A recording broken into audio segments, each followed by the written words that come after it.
Yes, good morning, Idol Joan. At damanan dagiti natili nga wanted person, babaen ti bileg, iti warrant of arrest. Umuna, iti iliti Vintar Ilocos Norte, iti panakatiliw, iti Agnagan Ramon Kilati sa Divera nga agtunti na mabulokit 5 may isang vendor na sawan ken taga Malasiki Pangasinan ngem naed iti Barangay 2 iti San Roque Paway Ilocos Norte ni Ramon ket natiliw babaen datoy bilag iti warrant of arrest gapo iti kaso nga pinaglabsing iti statutory rape and Idol Joan under Article 266-A.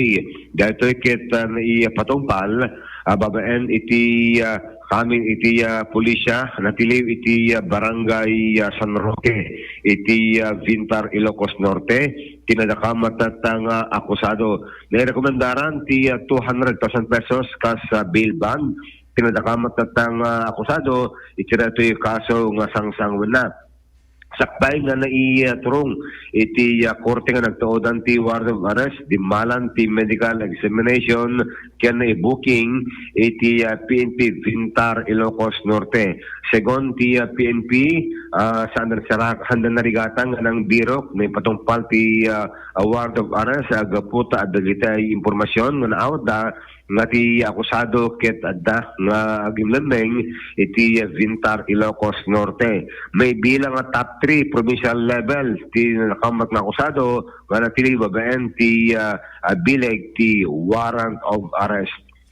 Iti sa balipay nga bangir may sapay nga lalaki iti natili manipodmet iti Pawa Ilocos Norte gapu iti panaglabsing iti Article 151 will revise Penal Code ng resistance and disobedience to a person in authority can kastamit tender to reckless imprudence resulting in physical injury and damage to property. Idi May 1 oras ti alas 9 iti bigat Idol Joan abay kada to'y piyesta ken Labor Day parade iti iliti Paway siyempre adadagitay divert iti pagnaan iti Glogan may isa nga lalaki nga nabigbig datoy nga taga San Roque Paway Ilocos Norte iti nang disregard datoy rerouting scheme ng patungpal iti PNP ket ni Police Chief Master Sergeant Ronela Bulusan ti duty traffic officer iti ning mando iti na nakamat nga routing in disregard datoy suspect nga ni Melvin na Makalma na agtawan ti 50 ket 3 na sawaan may isang gwardiya nga taga Barangay 8 San Agustin na Paway Ilocos Norte. Agapo diretoy ket nadungpar na pay iti may isang residente nga ni Floricel Domingo pagton talabulog it inem na sawaan nga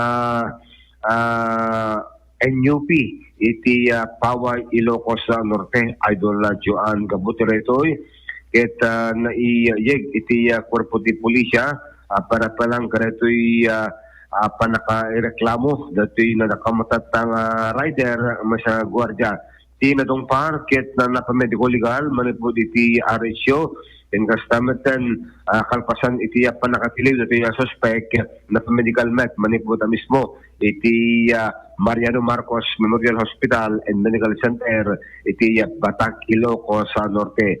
Sumangon sa kaso pinakamat na driver ti motorsiklo gabu kada toy panang disregard na iti traffic scheme ken panakadungpar na pa iti maysa nga tao iti reta metlaeng nga momento Idol Joan.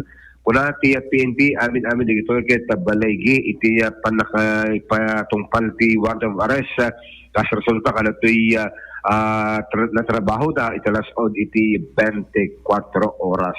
Damag pelang manipod ti PNP Idol Dennis Alipio Tatak Aramen. Idol Dennis?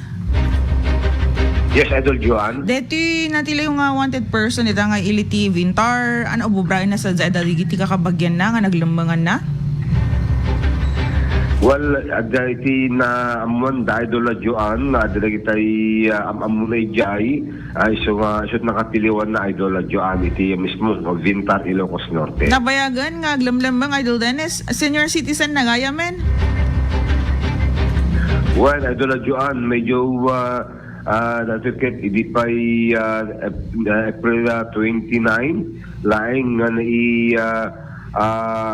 na iparukada ti warrant of arrest na ket idagdagos nga inimplementar iti PNP para palang kanatoy nila kamat nga akusado idol Joan. No bail, deto inukwa Idol Dennis.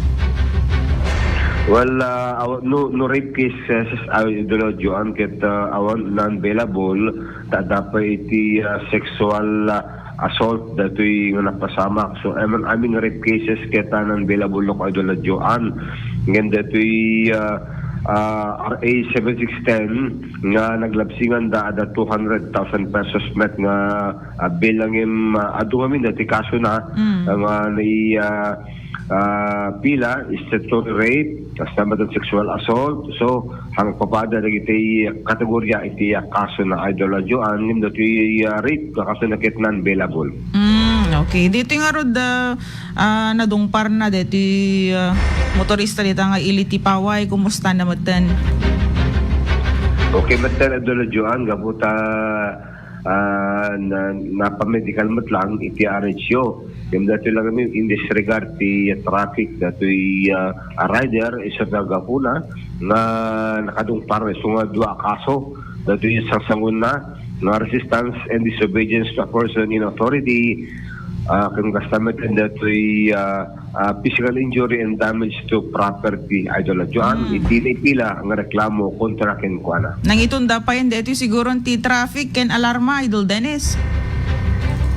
Well, sanay divert dato'y pagnaan tapos tangamin dati Labor Day parade ay iti Maywan idol Joan kitsa separate na dagdigan dato'y cost ti traffic gapo iti aksidente ang napasamak iti kinresponsable iti nagmaneho ti motorsiklo idol Joan. Okay. Okay, tawag pa lang malabot mismo iti PNP Demi Salipio Tatak Armen.